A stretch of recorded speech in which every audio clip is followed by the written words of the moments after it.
the actual house to HMO or house to multi-let conversion works really powerfully.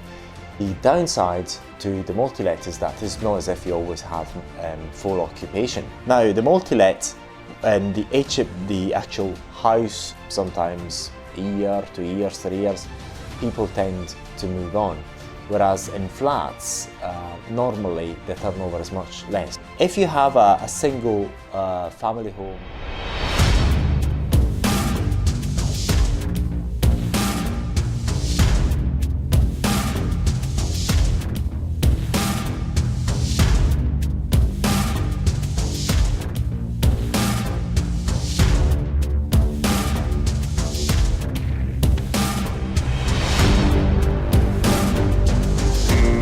in this video we're going to talk about the strategies that we've used and we use in order to make sure that we get the highest possible return on investment in terms of the rental income that we get from our investment, and also how we're able to pull out the money from the investments once we have actually finished with the project. So it's quite simple. The strategies that we've followed in the UK is one, the HMO, the multi-let route, and the other one is the building to flats conversion. And we're going to explain first of all the HMO, how we actually do this, and why it's a very, very good strategy, and it's getting actually harder and harder to do it nowadays because more and more people are doing it. Now the multi-let and the actual house to HMO or house to multi-let conversion works really powerfully. Not all the time, but only in certain cases where the house is very, very close or in the centre of quite a large, relatively large city, therefore there is demand. We can get a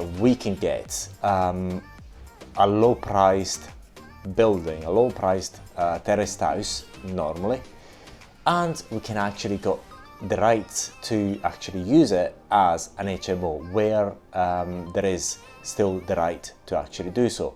Because what's happened lately is that the a new legislation has been actually came to force in 2010 and it was implemented in 2011, 2012. A number of councils, so that's not always possible, but still a few councils throughout the UK where it is actually possible, and we're still using it there.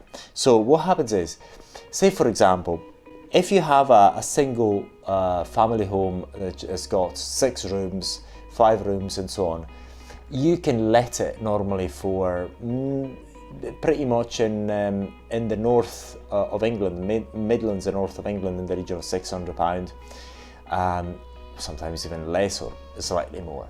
But if you rent the rooms, then what you get is a much higher rent when the whole house is let. Let's say for example we've got a 5-bedroom house, which is something that I've had in Lincoln and I still have it, but it's been converted to 6 to 7. Then what happened is, actually give you this example, 63 Cannock Road is my house, and 65 is someone else's house. They've got a very, very similar layout, and my house is let on a room by room basis, and it turns around between £1,800 and £2,000 a month because it's let by room basis and it's got an HMO license. Whereas the one next door, which has got almost the same layout, is just almost as big, almost as the same number of rooms, but actually gives a rental income of £550, £600. So it's a huge difference, and it's just because how the premises have been rented out. So this is the strategy that I prefer in the UK, because what you get with this particular sort of deals is that you only pay one council tax, and one council tax is good for the whole house, and you're actually able to command high rent by renting the rooms. The downside to the multi-let is that it's not as if you always have full occupation, but the great upside is that the rent is much higher, and of course you have to pay the bills. For the bills, as I say, council tax, electricity and gas, and broadband, whereas you don't need to do it if you let as a single family home. But the profits are much higher, and also there's two advantages. Not only do we actually sell it, not only do we actually sell the rooms for a higher price than we would actually sell the house to a single family let, but if we need to sell the house, the purchase price is going to be far higher than if it had only the rights as a single family home. Say for example the house 63 Kennick Road that we've got in Lincoln, it's got 6 to 7 rooms that can be let on an HMO license, and it could be actually worth in the region top value £200,000 depending on who's sold to and when and in what conditions. Whereas as a single family home, it could only be let as it could only be sold as maybe 80, 90 or 100,000. So it really depends what market we're looking at, and the fact that we've got the right to let the rooms means that the sales price is hiked up as well. So we're able, by using the strategy of not only getting a higher rent, much higher than we would actually able to get as a single family let, but also if and when we need to sell the house, then we can sell it at a much higher price than we would actually otherwise be able to do.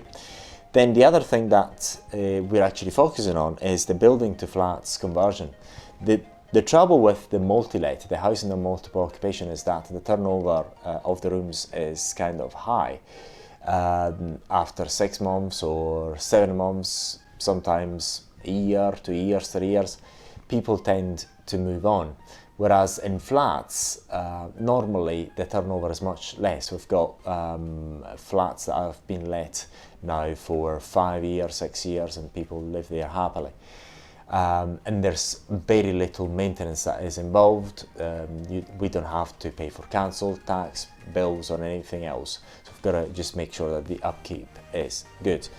So, and this is another strategy that we're focusing on. And the way we're actually focusing on this is by acquiring old buildings, and we always try to use the permitted development rights that are granted by the UK government, so that we acquire the buildings, the commercial buildings, for a relatively low amount, and as soon as we get it, then we're able to actually go and arrange the premises into different flats.